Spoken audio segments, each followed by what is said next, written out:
వినాయక చవితి పండుగను భక్తి శ్రద్ధలతో నిర్వహించుకోవాలని నంద్యాల డీఎస్పీ జావలి తెలిపారు. నంద్యాల శ్రీరామకృష్ణ డిగ్రీ కళాశాలలో మండపం నిర్వాహకులతో సమావేశం ఆదివారం జరిగింది. నంద్యాల పట్టణంలో వినాయక చవితి పండుగ సందర్భంగా గణేష్ మండపాలు ఏర్పాటు చేసే వారితో సమావేశం ఆదివారం నిర్వహించారు. నంద్యాల గణేష్ ఉత్సవ కేంద్ర సమితి ఆధ్వర్యంలో నిర్వహించిన కార్యక్రమంలో ముఖ్య అతిథిగా నంద్యాల డీఎస్పీ జావలి, కేంద్ర గణేష్ సమితి సభ్యులు పాల్గొన్నారు. వాళ్ళు పాటించాల్సిందే కానీ వ్యతిరేకించడానికి లేదు.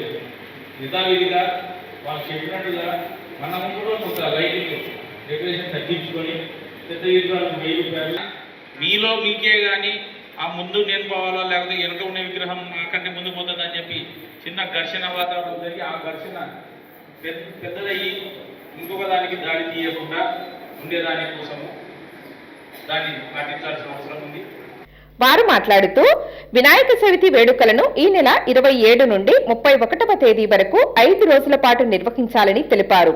ప్రతి మండపదారుడు ఆన్లైన్లో నమోదు చేసుకోవాలని సూచించారు. భక్తి శ్రద్ధలతో ప్రశాంత వాతావరణంలో జరుపుకోవాలని కోరారు.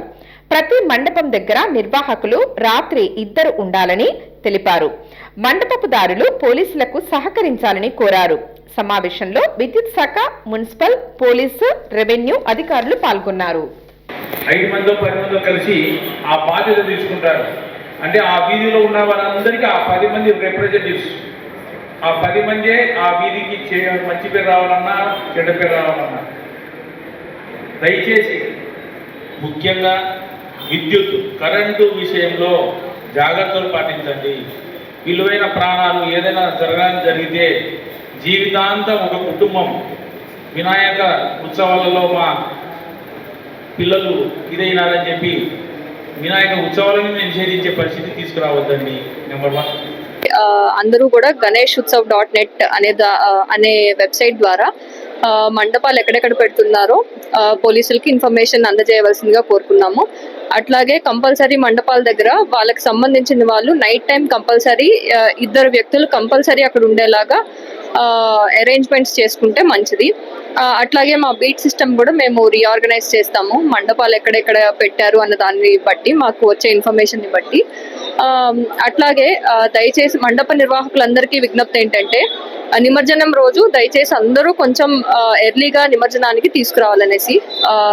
లేట్ అయిపోయే కొద్దీ బందోబస్తులో ఉన్న స్టాఫ్కి కూడా అందరికి ఇబ్బంది అవుతుంది. సో మంచిగా జరగాలంటే, టైంకి జరగాలంటే అందరూ కూడా కొంచెం ఎర్లీగా స్టార్ట్ చేసి నిమజ్జనానికి వస్తే మంచిదని కోరుకున్నాం. అండ్ డీజే ఎట్టి పరిస్థితుల్లో అలౌ చేసేది లేదు. దీనిలో ఎలాంటి డీవియేషన్ ఉండదు. ఎక్కడన్నా డీజే కనుక పెట్టినట్టు కనిపిస్తే వెంటనే సీజ్ చేయడం జరుగుతుంది. హలో అండి, నేను మీకు Rakshitha. Please do subscribe to Nandyal communications.